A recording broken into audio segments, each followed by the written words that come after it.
Olá! Continuando nossa série de vídeos sobre direito para leigos, direito para não advogados, com base neste livro da Maria Pia e do João Luiz, nós vamos falar agora de crime e castigo. Olha o tanto de coisa que a gente já falou. Se você está chegando no vídeo agora, volta aí na playlist Direito para Leigos para você ver tudo. São temas muito interessantes. Ai, gente, os que eu mais amo é o vídeo passado de família e sucessões e agora direito penal. Eu acho assim apaixonante. E é justamente também o que as pessoas mais sabem, né? Todo mundo tem muita curiosidade em direito criminal e família e sucessões por motivos óbvios, porque a gente tem conflitos nessa seara o tempo todo, a vida inteira, né? Vamos lá. O que é crime?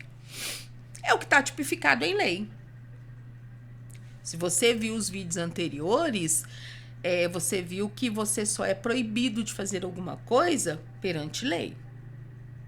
Então, para algo ser crime, para algo ser uma conduta punível, tem que estar escrito na lei. Uma lei pode trazer um ilícito, né, apontar o que seria um ilícito, uma contravenção. Agora, crime está lá no Código Penal. Crime é a conduta descrita na lei como tal. Se não estiver descrito na lei exatamente aquilo, não é crime, né? Não vai. Alguns códigos trazem ilícitos também, mas não são crimes da seara penal. Por exemplo, o Código de Trânsito, né? Ele vai trazer crimes de trânsito, mas são ilícitos administrativos, tá? Não são crimes penais, vamos chamar assim.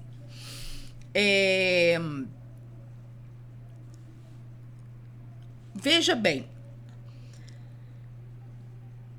é proibido, ou então no caso do Código Penal, nunca vai estar escrito é proibido. A lei, outras leis vão dizer é proibido isso. Normalmente o crime vem assim, igual homicídio, matar alguém, pena tal. Então vamos criar aqui uma situação para você entender o que é crime.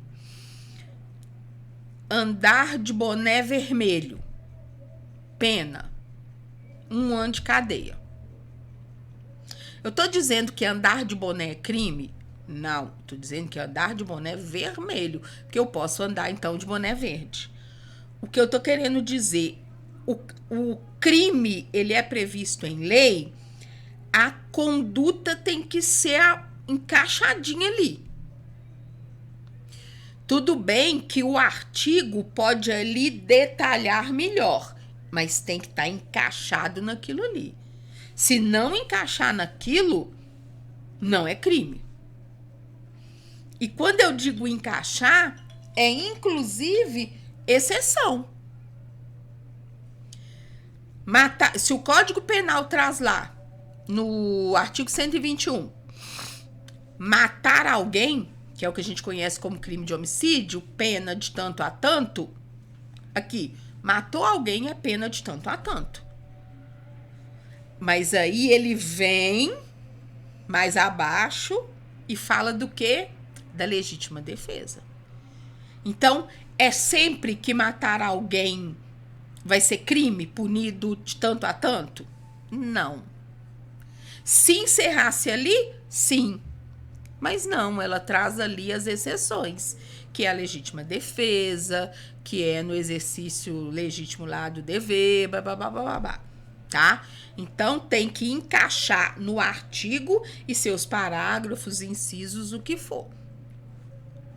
Crime é aquilo que está na lei como tal.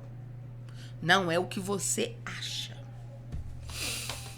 Por exemplo, existe o crime de pedofilia? Sim ou não? Não, tia Adri! Não existe crime de pedofilia. Existe o crime de estupro de vulnerável. Entendeu? Pedofilia é a conduta socialmente que recebeu esse nome. E ela também configura um crime que é o estupro de vulnerável. Tá bom? Sequestro. Não existe o crime de aquilo que a gente chamava de sequestro. Aquilo que a gente chama, nossa, fulano foi sequestrado, a família pagou tanto. Aquilo é crime de cárcere privado e extorsão. Então a gente, por isso que eu tô falando, crime é o que tá na lei.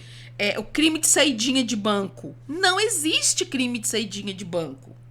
Existe, né, roubo qualificado, nanana. Então, aquilo que a mídia mostra pra gente, que a gente fala no meio comum, nem sempre é exatamente o crime como ele está na lei.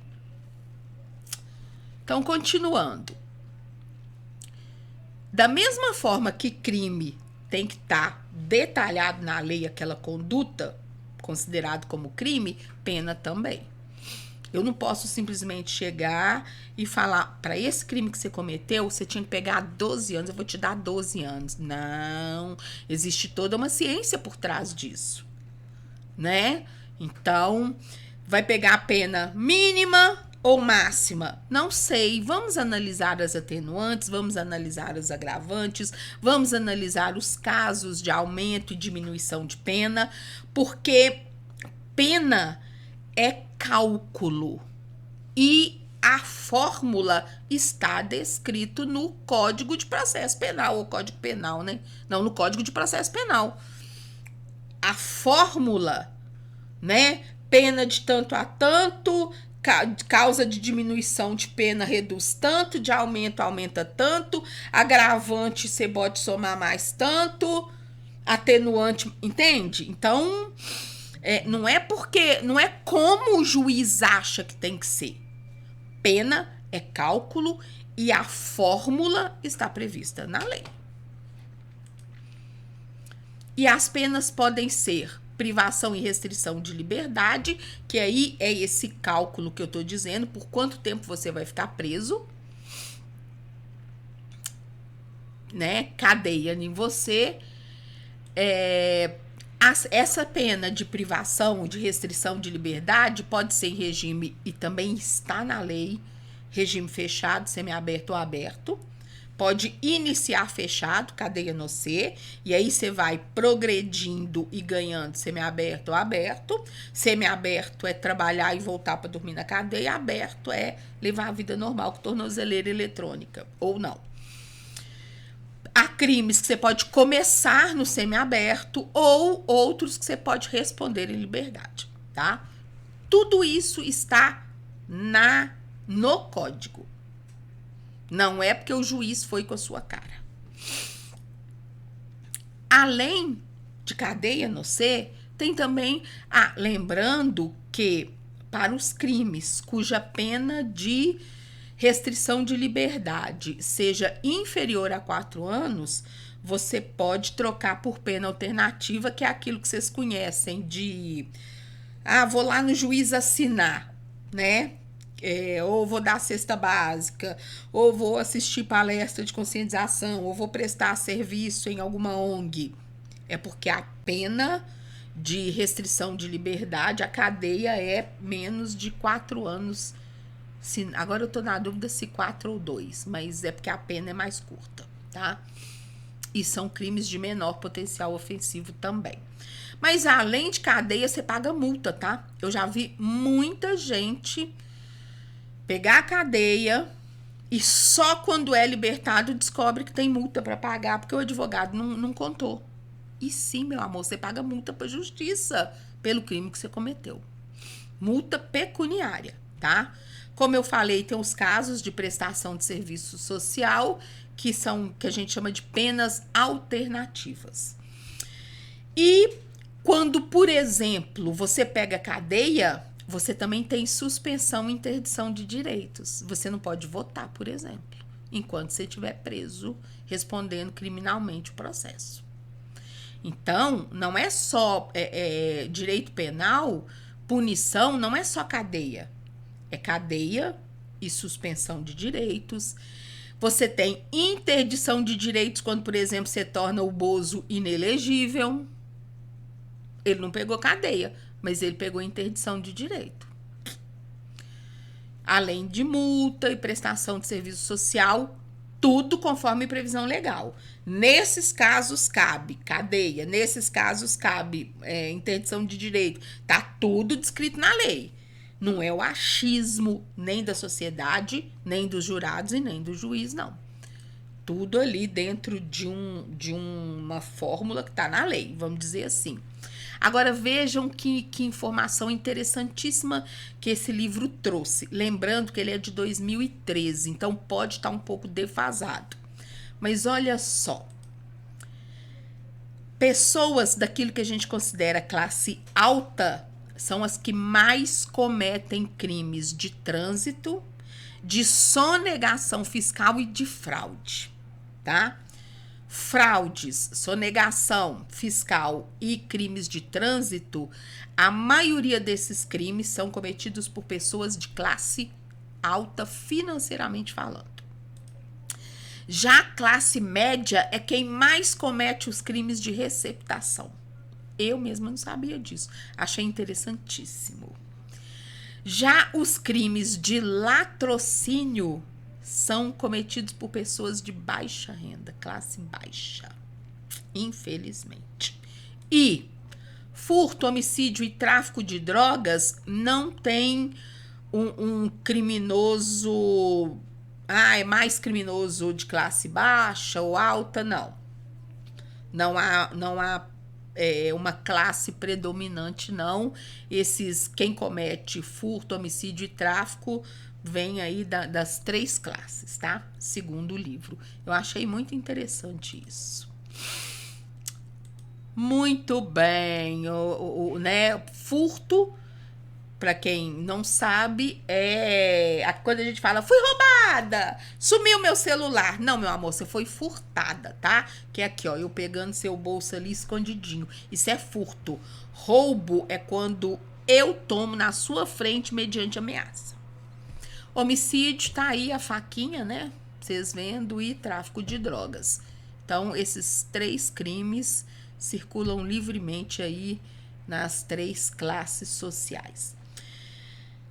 Existe uma coisa que a gente também precisa na hora de definir penalidade, se houve dolo ou alguns falam dolo, eu gosto de falar dolo. Dolo ou culpa. O que é dolo? Intenção. Quando eu joguei uma pedra em você, eu tinha a intenção de te matar? Não. Eu tinha dolo de matar? Não. Só que você caiu, eu joguei uma pedra, ela bateu no seu peito, você caiu. Você bateu a cabeça no meio-fio e morreu.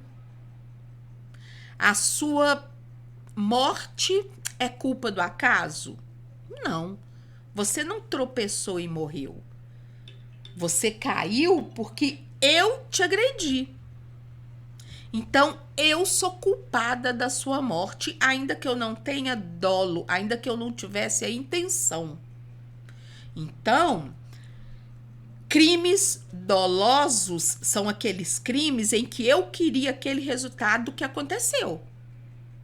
Crimes culposos são aqueles crimes em que eu não queria aquele resultado, mas ele aconteceu por causa de um ato anterior meu. Eu atirei no seu pé. Tá nítido que eu só queria te afastar. Legítima defesa, tá? Mas você não tava com uma arma, você era com uma pedra, então eu me excedi. E além de eu me exceder, você foi pro hospital, pegou infecção e morreu. Olha o merda que eu arrumei na minha vida. Crimes de trânsito. Antigamente, quem matava no trânsito era homicídio culposo. Eu não pego um carro pensando, vou matar alguém, se matar, foda-se. Não. A intenção ali é de me levar a algum lugar. Se eu cometo alguma negligência, alguma imprudência, e eu machuco ou mato alguém, nunca é com a intenção de fazer isso. Às vezes é, né? Eu tô falando assim, no dia a dia ali, você atropelou alguém, você não tinha intenção de atropelar a pessoa. Só que aí criou-se o dolo eventual, que é o seguinte: realmente, quando eu pego o meu carro, eu não penso em atropelar ninguém. Então, se eu atropelar, se eu causar uma lesão corporal ou até a morte, ela é de forma culposa. Agora, quando eu bebo antes de pegar o carro, a coisa muda. Porque aí é como se eu estivesse dizendo, eu sei que eu vou perder meus reflexos e que eu posso machucar alguém por causa disso e foda-se. Aí é fácil, muita sacanagem deixar o sendo culposo. Então criaram, né, depois de muitas situações e jurisprudência e tal, hoje está instituído o dolo eventual, por exemplo, nos crimes de trânsito. Se você matou alguém no trânsito em alta velocidade ou depois de ter ingerido bebida alcoólica, você vai responder como se você tivesse tido a intenção de matar. E o que isso significa? Nos crimes culposos, a pena é menor. Claro, você não tinha intenção. Você foi burra, né? Deixou acontecer. Agora, no dolo eventual, você tinha intenção. Então, você responde com uma pena mais grave, uma pena maior, tá? Legítima defesa, acabei de falar. Você tava vindo ali correndo atrás de mim com uma pedra. Eu podia simplesmente correr de você. Só que eu não sou tão ágil, que eu sou muito gorda e você tava se aproximando. Eu tô armada, eu dei um tiro no seu pé. Tá, beleza. Nesse caso foi legítima defesa. Se eu sou um homem alto que posso correr de uma mulher que tá com uma pedra na mão, dar um tiro no pé dela, não é legítima defesa. Legítima defesa, ela é olhada sempre com muito cuidado para que não se use uma exceção como regra. Eu sou um homem de 1,80 m e tem uma mulher correndo atrás de mim com uma pedra na mão. Porra, eu consigo correr muito mais que ela. Agora, se é o inverso, uma mulher de 1,5 m não vai conseguir se desvencilhar facilmente de um homem de 1,80 m. Então, atirar no pé dele pode sim ser considerado legítima defesa. E aí, você entra na minha casa à noite. Eu tenho posse de arma, tá? E eu vejo aquele vulto vindo no corredor em direção ao meu quarto. Eu pego a minha arma e falo: para que eu tô armado. Sai daqui. Você não sai, você continua vindo em minha direção. Tá no escuro. Eu não sei se você tá armado, eu não sei o que foi, eu te meto uma bala. Isso é legítima defesa. Menino, mas a bala acertou sua cabeça? Olha, menino, eu nem mirei sua cabeça e acertei. Ó, provavelmente vai dar excesso de legítima defesa. Porque você para alguém atirando na perna. Quem tem porte de arma aprende isso. Você atira na mão da pessoa. Se ela tiver com uma arma ou com uma faca, ela né, solta. Atirar no coração e atirar na cabeça dificilmente dá legítima defesa. Ou então, você tá com uma faca e eu atiro bem no seu peito. Não, você poderia ter atirado na mão da pessoa. Isso também pode dar excesso de legítima defesa. Então, não é de qualquer forma que você para o perigo, não. Não é do jeito que você quer, não. Tem que ser proporcional à ameaça que você está sofrendo. A pessoa está armada, vindo na sua direção. Você atirou na mão dela, ela não largou o revólver. Ah, meu amor, aí você pode dar um tiro na cabeça. Dá um tiro na perna, ela continua andando, pode dar um tiro na cabeça. Agora, normalmente, você dá um tiro na cabeça para fazer a pessoa parar de vir à sua direção, mesmo ela estando armada, isso pode configurar excesso de legítima defesa. Você vai responder por homicídio, sim. Legítima defesa não vai se encaixar, não. Estado de necessidade. é outra exceção ao crime de homicídio. Esse quarto tá pegando fogo. Eu abri a janela, estamos eu e você.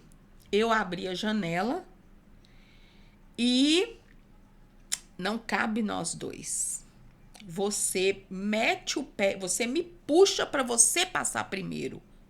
Você não vai responder. E eu caio nas chamas e morro queimada. Você não vai responder por homicídio. Porque quando a sua vida está em risco, que é o que a gente chama de estado de necessidade, você não raciocina direito. Os instintos, o instinto de sobrevivência fala mais alto. Então, ainda que algumas pessoas nesse momento tenham um instinto humanitário de salvar outros e acabam morrendo, o inverso é considerado natural. Você matar outros para você sobreviver.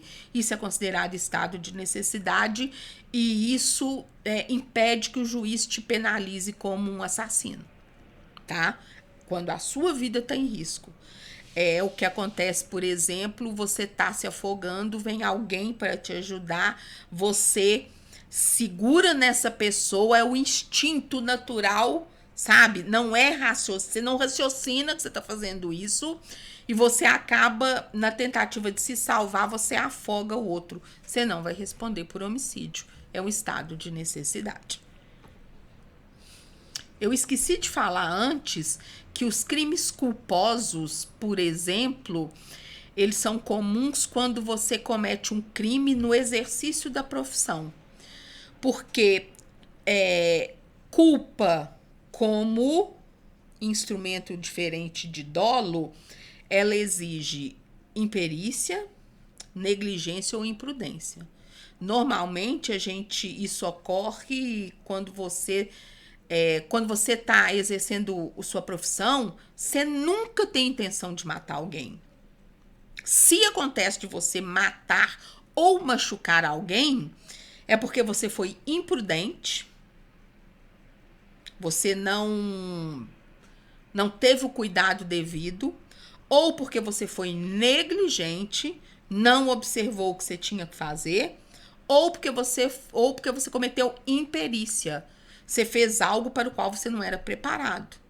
Um médico que faz uma cirurgia sem ter feito residência como cirurgião, tá? Uma enfermeira que faz um procedimento que não podia ter feito, imperícia. Então, vai responder pelo homicídio ou pela lesão corporal, sempre na forma culposa, quando o ocorrido decorre da sua atividade profissional por você não ter observado esses 3 itens. Continuando, quando você comete o crime no cumprimento do dever legal, você também não responde por aquele crime, ou de lesão corporal, ou de homicídio, tá? E o que é o cumprimento do dever legal? O exemplo clássico é o policial quando mata alguém. É o bombeiro, você tá lá, você sofreu um acidente de carro, seu carro caiu no rio. E seu braço ficou preso nas ferragens e o bombeiro não consegue te tirar dali. Não tem aquele alicatão lá, aquele jacaré para serrar, para cortar o carro e tirar seu braço. E a água tá enchendo. Você vai morrer afogado. O que ele faz? Arranca seu braço fora. É preferível você perder o braço do que a vida. Aí o que você faz? Entra na justiça, porque o bombeiro arrancou seu braço. O que o juiz vai dizer? Não, senhor. Ele estava no cumprimento de um dever legal de salvar a sua vida.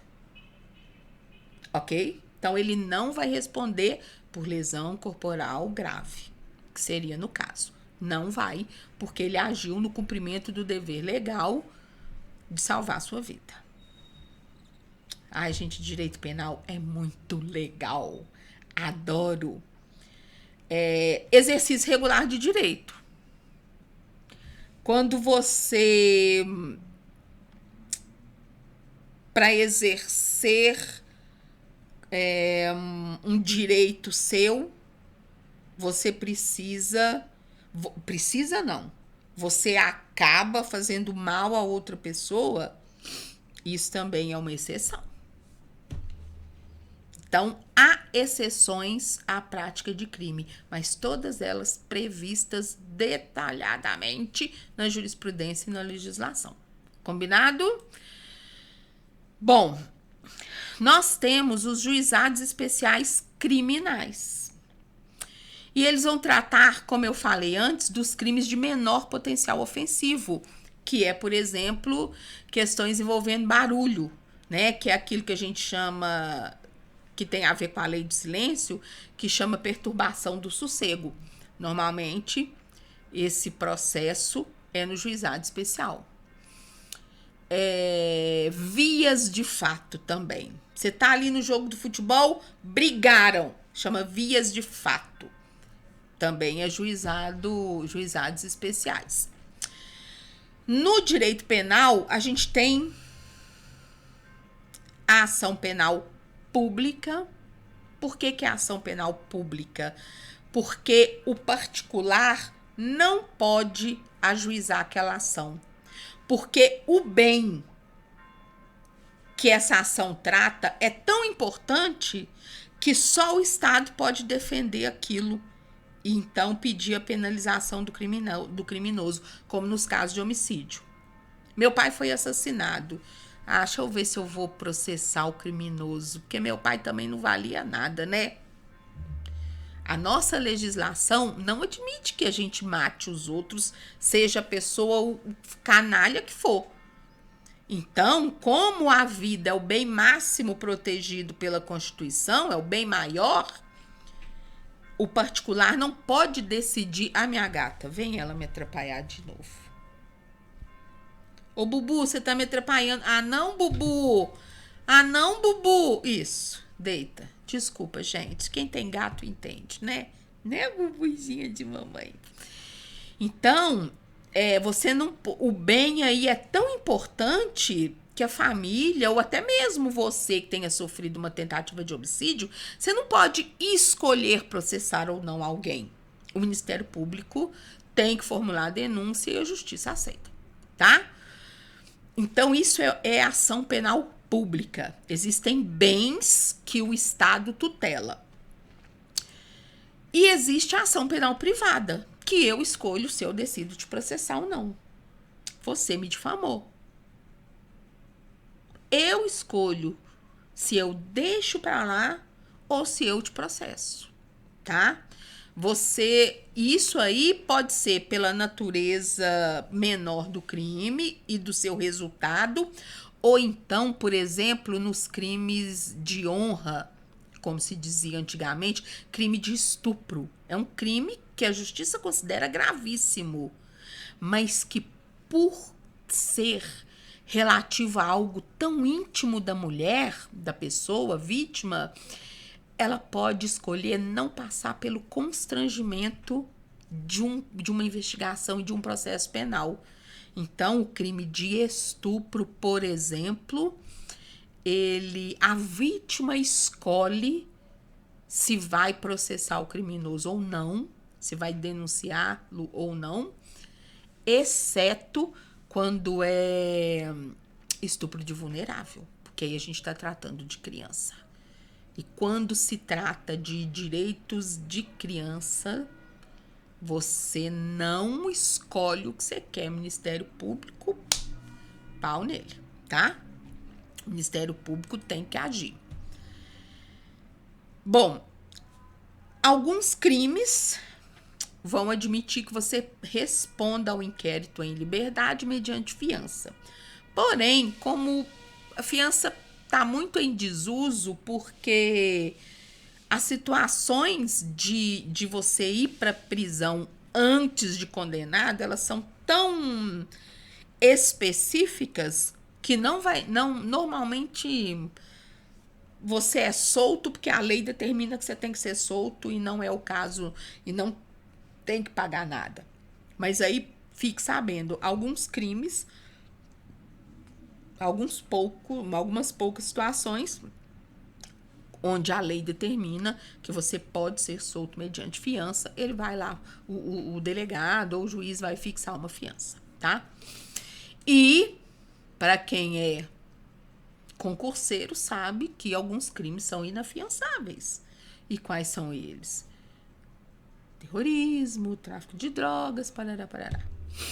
Falei antes que a pena de restrição de liberdade existe um cálculo, existe uma fórmula, não é a Deus dará, não é por benesse de juiz, e nesse cálculo, como eu mencionei, você tem casos de aumento e de redução da pena. Por exemplo, o fato de você ser réu primário, você não vai pegar lá o máximo da pena, né? Agravantes e atenuantes vão aumentar ou vão reduzir a pena. E quais são essas situações? Estão no Código Penal. A gente, como leigo, a gente não tem que saber exatamente quais são, não. Mas você sabe de algumas. Por exemplo, você sabe o que é, mais ou menos, um homicídio cometido por um homicídio triplamente qualificado. Vocês ouvem isso demais. O que é triplamente qualificado? São com aqueles casos de motivo torpe, sem possibilidade de recurso de defesa da vítima, sem... que eu falei? Possibilidade de recurso de defesa da vítima, e um outro lá que eu não lembro. Motivo torpe, e de modo cruel, né? Por exemplo, envenenamento e tal.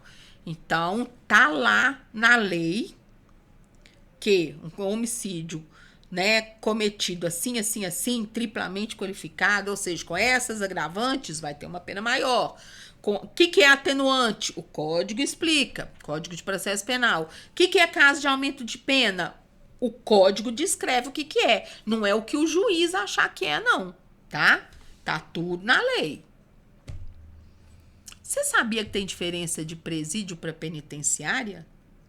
Presídio é onde você fica preso enquanto você está respondendo ao processo. E penitenciária é onde você vai pagar a pena. Você já foi condenado, já transitou em julgado, então você vai para penitenciária. Interessante, né? A gente acha que é a mesma coisa. Prisão pode ser em flagrante. E aí não tem essa de 48 horas. Enquanto a polícia estiver te procurando, é flagrante. Que é outro mito que tem. E a prisão em flagrante é para que a autoridade policial, no caso o delegado, ele colha os dados para compreender e solucionar aquele crime. Então, ele pega os dados, te prende em flagrante para te ouvir, para pegar os seus dados, que você foi pego na prática tal, que você mora em tal lugar, porque eu preciso saber onde é que você mora para você poder responder ao processo. E se você quiser falar, lembrando que ninguém é obrigado a produzir provas contra si mesmo, tudo que você disser será usado quando você no tribunal, né? E você dizer a sua motivação ali. Prendeu você, a prisão em flagrante, se não me engano, ela não pode passar de 72 horas. É para a autoridade policial coletar dados. E aí, se você tiver residência fixa, se você tiver emprego, ele tem que te soltar. Agora, se você não tem residência fixa, aí ele pede, ele diz... e outra coisa, em flagrante, comunica ao juiz. E sua família também. Aí, prisão... Aí, em flagrante. Quando é que eu vou converter a prisão em flagrante em preventiva? Ou então, se não foi preso em flagrante, você se apresenta e eu peço a sua prisão preventiva. Quando você não tiver endereço fixo, como é que eu vou ter a certeza que você vai responder ao processo penal se eu não sei onde te achar? Que eu digo, o Estado, o sistema judiciário e policial, tá? Então, se você não tiver endereço fixo, se você estiver ameaçando testemunhas, São 4 situações, eu não vou lembrar das 4. Vamos lá. Memória da tia Dridri.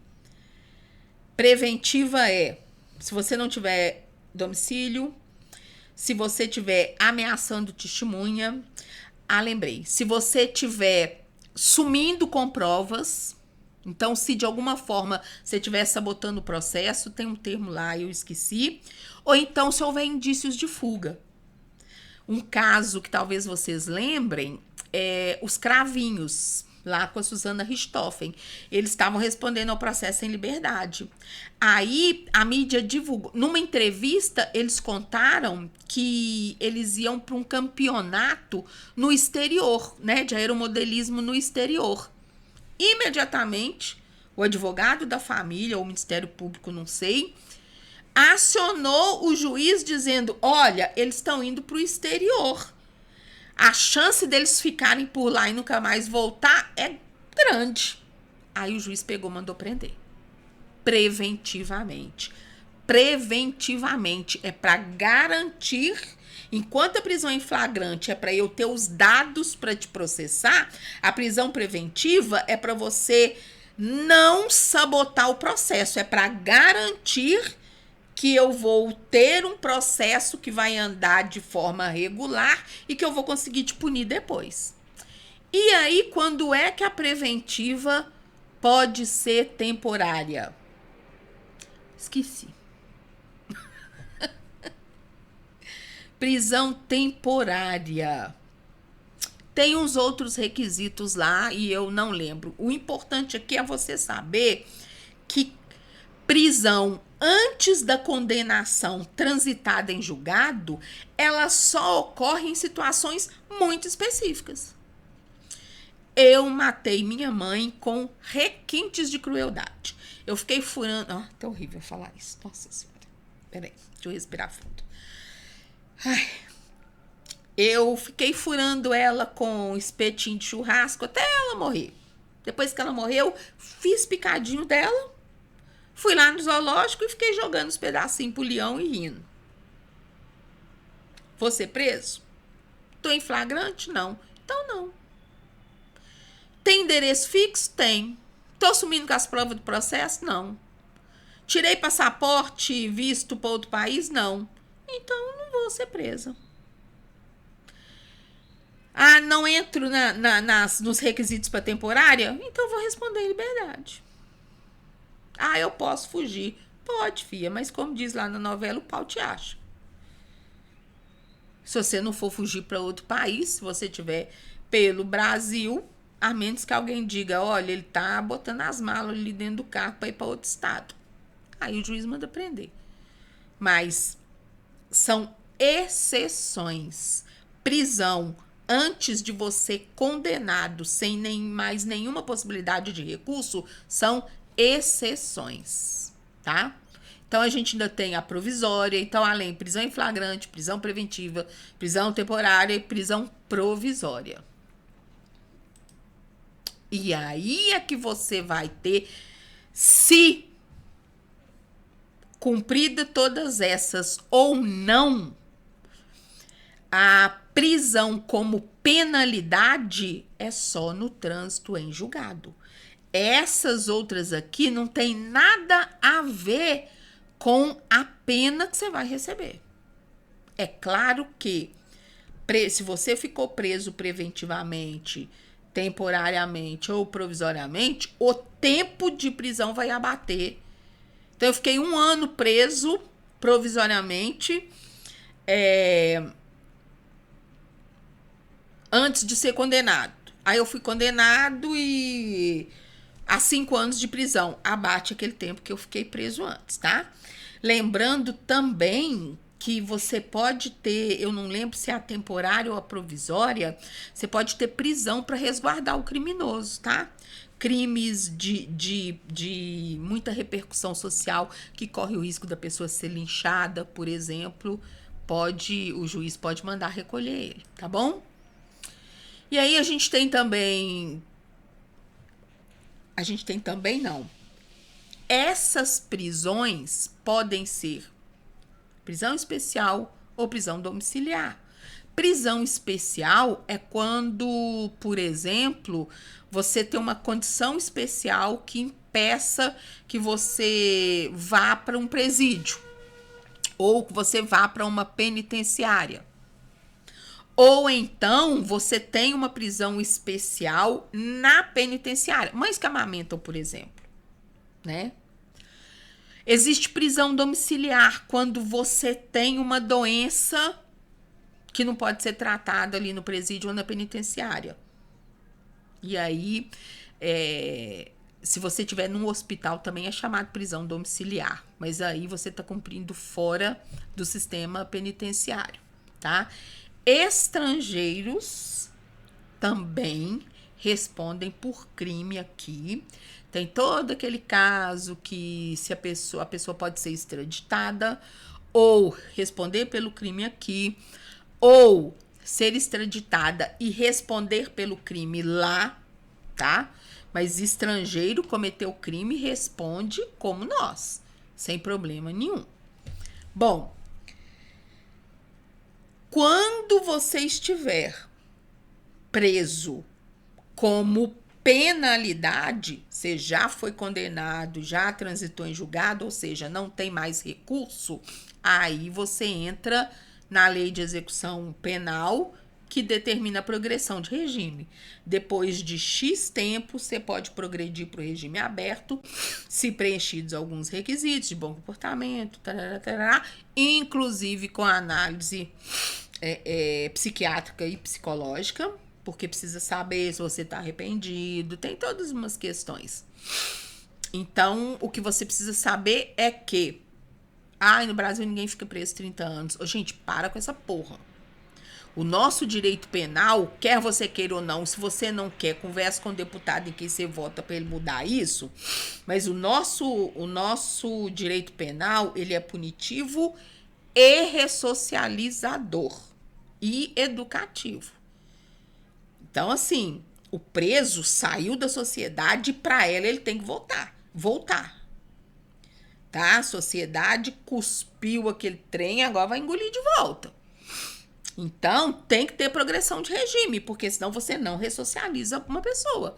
Deixar uma pessoa 30 anos presa não reeduca ninguém. Adriana, mas a progressão de regime também não está reeducando. Tudo bem, mas foi criada para isso. Se não está acontecendo, concordo que tem que rever. Mas não é porque o sistema judiciário brasileiro, criminal, penal, é uma bandalheira. Seu toba. Leia coisa séria. Tudo isso não é ao léu, isso é muito bem pensado. De repente, tudo bem, não tá dando certo na prática, então vamos fazer um movimento aí para mudar. Mas dizer que é bandalheira também não. Aí é muita ignorância. E temos também a prisão disciplinar, que é penalidade administrativa de militares, paramilitares, tá? Hoje em dia, ela é considerada inconstitucional. Eu não sei exatamente como está acontecendo, se ainda é possível isso, mas vocês precisam saber que sim. Militares, quando cometem determinados ilícitos previstos no seu estatuto, ele pode ser penalizado, pelo menos podia até um tempo atrás, com a prisão disciplinar. 3 dias de prisão, 1 mês de prisão, e ele ficava aquartelado, ele não ia para casa, não. Eu sei que depois isso foi considerado inconstitucional, mas eu não acompanhei mais, não. E temos também a prisão civil, que vocês também conhecem. Quando a gente fala prisão disciplinar e prisão civil, a gente fala de prisões que não decorrem de atos penais, de crimes. Prisão disciplinar, ela decorre de ilícito administrativo praticado pelo militar. Prisão civil decorre de ilícito civil praticado pela pessoa. Um exemplo de ilícito civil que gera prisão: não pagamento de pensão alimento. A gente sabe que ninguém é preso por dívida. E outra situação de prisão, que agora também parece que não prevalece mais por causa do Tratado de São José, não tem muitos detalhes não, é a do depositário infiel, tá?